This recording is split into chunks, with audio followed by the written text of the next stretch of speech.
Senator Ron Johnson told us 2 weeks ago, right here on Upfront, that he still hasn't made a decision as to whether he'll run for re-election.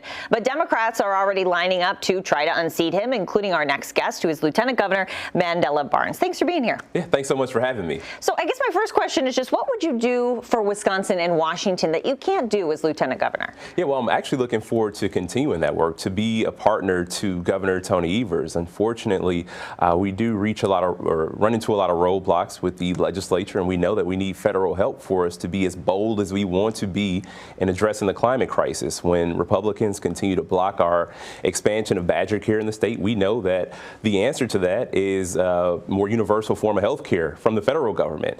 And we're in the process of recovery, and we still run into roadblocks with the state legislature. And unfortunately, Ron Johnson has been a roadblock in the U.S. Senate. And this is delaying relief to so many people across our state, people who need it. He's taking votes against jobs, and he's also taking votes against opportunity for people all across Wisconsin, and we deserve a lot more.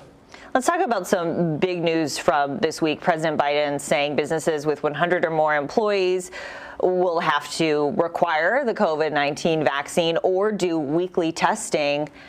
What do you think about that? Well, we know that vaccines are safe. We know that vaccines are effective. We know that vaccines have helped us get out of the pandemic. Unfortunately, we've gone back into a place we didn't think we'd be because there have been lagging vaccination rates across the country. And it's important to recognize that children are starting to bear the brunt of that.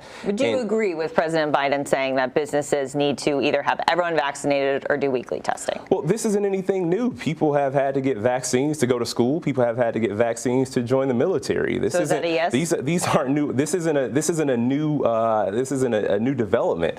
We've been to this place before. It's astonishing how we act like we don't require vaccines in general anyway for people to participate in many segments of life. So I do think that we need to up our vaccination rates. Unfortunately, there are too many politicians who are standing in the way of that, promoting conspiracy theories. So is this the way to do it? Do you agree with what President Biden has said? We are getting to the point where we do need to require vaccines. We are getting to that point. You know, look at the numbers. Look at the hospital beds. Look at the strain that this is putting on our healthcare system. Look at the strain that this is putting on the health of our children and our most vulnerable population.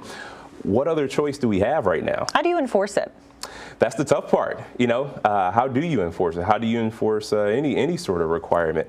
But we see some areas, some cities, some employers begin to offer incentives for people to get vaccines, and we are also seeing more punitive approaches as well for people to return to the workplace. We have to keep in mind that the paramount issue here is keeping people safe. This is a virus that has killed over 600,000 people in this country, over 8,000 people right here in the state of Wisconsin. We cannot go on this way.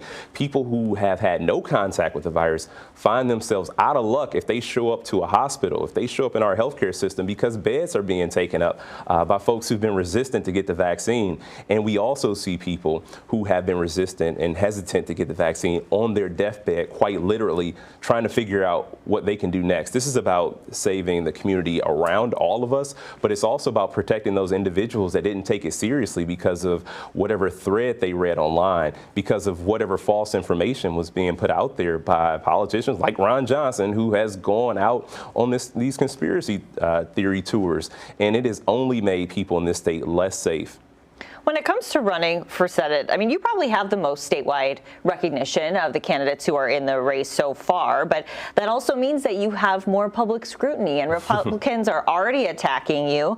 They're talking about unpaid parking tickets, your property taxes, the questions of you potentially misleading people, that you had a college degree, a campaign finance violation. How do you stand up against these things? Well, the thing is, those are all issues that they're going to bring up to try to distract from their lack of delivering for people in Wisconsin. And the fact is, if people want to bring up unpaid parking tickets and the like, there are so many people all across the state of Wisconsin who have, especially and during this pandemic, dealt with unprecedented financial challenges. And if that's what they choose to attack, given the fact that so many people are struggling right now, then have at it. When it comes to Alderwoman Shantia Lewis, she's also running for Senate. She's a Democrat. She's facing charges for embezzling campaign funds. Do you think she should drop out? I reserve comment on that one. I will let her figure that one out. I'll let her make the best choice about her campaign. Have you talked to her about it? I have not. When it comes to Governor Evers, he has not endorsed anyone. Have you asked him for his endorsement? I actually haven't. You know, Governor Evers is a leader in the party, and Governor Evers has his reelection. And I never got into this expecting him to endorse. Governor Evers is not just a partner. I consider him to be a close friend. We have a real partnership in government, and we also have a real friendship. And I understand the challenges that he is facing right now, as any person, with a contested election coming up. So you know him well. Who would make a good lieutenant governor for him? Oh, that is a good question, and I've had a chance to talk to a few people, but I haven't had that final conversation with him just yet. Had to ask. All right, thank you, Lieutenant Governor Mandela Barnes. Thank you.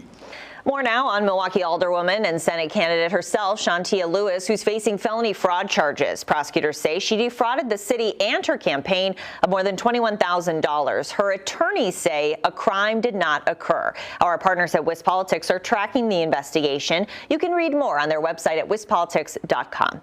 Coming up, Milwaukee's sheriff wants to be the mayor. And we're remembering 9/11. There was no book to follow, no script to follow.